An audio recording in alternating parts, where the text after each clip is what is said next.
안녕하십니까? 맘세종TV의 그레이스입니다. 오늘은 제가 굿 파트너라는 핫한 드라마의 제목과 관련해서 중의적 표현에 관한 이야기를 한번 해볼 거예요.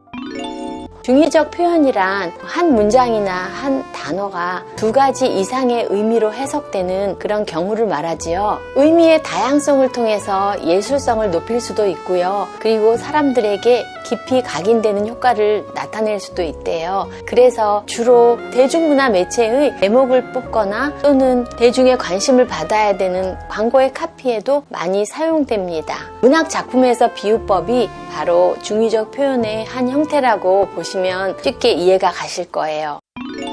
최근에 넷플릭스에서 굿 파트너라는 드라마를 보았는데요. 파트너란 의미는 변호사를 지칭하는데요. 주로 법무법인의 변호사는 파트너, 어소시에이트 이렇게 양분할 수 있대요. 어소 변호사를 거쳐야만 파트너 변호사가 될 수 있고 파트너 변호사가 되어서야만 비로소 자신의 수입 능력이나 또 승소에 관련한 이런 결과에 따라서 변호사의 직접적인 수입에도 관련이 되기 때문에 파트너 변호사가 되면 굉장히 능력 있는 변호사다 이렇게 생각하면 될 것 같더라고요. 그런데 말입니다. 저는 이 굿 파트너라는 제목을 딱 봤을 때 그리고 드라마를 봤을 때 이혼 법정의 옴니버스식으로 여러 가지 사례가 드라마의 내용을 구성하는 걸 봤을 때 변호사로서의 굿 파트너라는 의미도 되지만 중의적으로 부부들이 서로 인생의 굿 파트너가 되자라는 건전한 의미로 또 하나 해석을 해봤거든요. 파트너가 두 가지를 동시에 의미한다고 생각했어요. 그래서 이 드라마의 제목은 중의적 표현을 담고 있다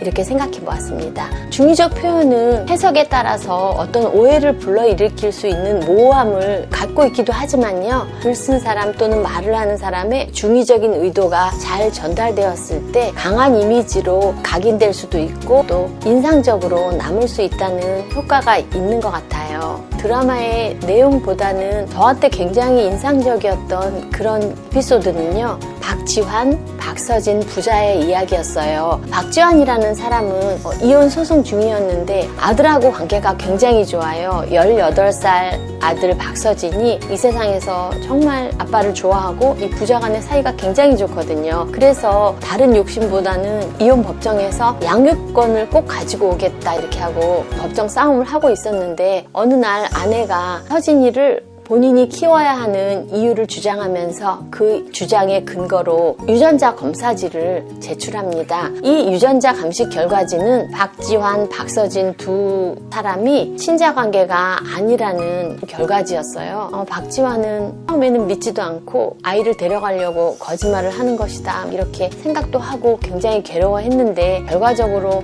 그것이 사실이라는 것을 알고 굉장히 고민에 빠지죠. 이 아빠는 결국 아내한테 이렇게 말해요. 나는 아무것도 원하지 않고 아무것도 바라지 않는데 단지 나를 계속 서진이의 아빠로 살게 해줘라. 그리고 죽을 때까지 서진이가 이 사실을 알지 않게 해줘라. 이렇게만 말을 하는데요. 이 부분에서 저의 과몰입 센서가 불이 딱 켜졌죠. 아무래도 요즘 이혼율이 높다 보니까 제가 아이들을 가르치는 일을 하다 보니까 이혼 가정의 자녀들을 좀 여러 케이스를 만났거든요. 정말 기억에 남는 한 친구가 있는데요. 그 친구는 부모의 이혼으로 이제 아빠하고만 살고 있는 그런 아이였거든요. 그래서 제가 일부러 생일도 좀 더 챙겨줘야겠다. 그리고 평소에 엄마의 빈자리를 좀 사랑으로 채워줘야겠다. 그런 마음을 남한테도 말하지 않고 갖고 있었어요. 그래서 제가 이제 생일을 알고 있었기 때문에 친구 생일날 생일 선물을 준비해 줬어요. 그날은 어느 금요일이더라고요. 친구가 선물을 받더니 너무 좋아하는 거예요.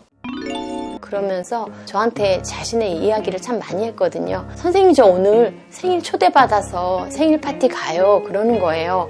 그래서 제가 네가 생일인데 누구를 축하하러 가는 거야? 하고 이야기를 들어보니까 자초지종은 어떤 친구의 엄마가 집에서 생일 파티를 해주는데 그 친구 원래 생일은 일요일이지만 일요일날 아이들이 모이기 힘드니까 이제 금요일날 수업 끝나고 다 같이 가는 거래요. 그래서 이제 잘 갔다 오라고 이야기하면서 굉장히 난감하더라고요. 그땐 정말 난감하고 마음 아팠던 기억이 납니다. 이혼 가정의 아이들은 부족한 점을 많이 느끼고 정서적으로도 결핍될 경우가 많이 있어요. 하지만 대신에 이제 이 친구들이 좀 또래에 비해서 일찍 철드는 그런 부분도 있거든요. 그 친구가 먼저 선생님 저는 친구들한테 오늘 제가 생일이라고 이야기하지 않을 거예요. 제가 그 얘기를 하면 친구 엄마가 속상할 것 같아요. 친구를 위해서 엄마가 힘들게 음식도 준비하셨을 텐데 그게 제 생일 파티가 되면 안 되잖아요. 그렇게 이야기하는 거예요. 그래서 제가 참 마음이 아팠습니다. 그 친구는 벌써 그걸 아는 거죠. 모두의 평화를 위해서, 모두에게 즐거운 시간을 위해서 자신의 생일을 말하지도 않고 또 자신은 축하받지 않기로 마음을 먹으면서 진심으로 그 친구를 축하해주고 왔더라고요. 이런 현실은 이혼 가정의 자녀들에게 빙산의 일각이에요. 시시각각으로 상상하지도 못하는 그런 어려움을 아이들 스스로 극복하면서 살고 있거든요. 그래서 혹시라도 이혼 가정의 부모님들이 이 영상을 보시면 2배, 3배 아빠의 빈자리, 엄마의 빈자리를 아주 가득 채워주셔야 해요. 그리고 부부는 이혼을 했지만 엄마의 자리, 아빠의 자리로 아이들을 위해서는 최선을 다해야 한다는 것도 꼭 기억해 주셨으면 정말 감사하겠습니다. 저는 사람 인자의 모양대로 둘이 만나서 하나가 되는 부부는요, 인생의 가장 좋은 파트너가 되어야 한다고 생각하거든요. 여러분들 모두 굿 파트너를 만나서 행복한 삶을 누리시기 바랍니다. 자주님들 자주 오세요. 안녕.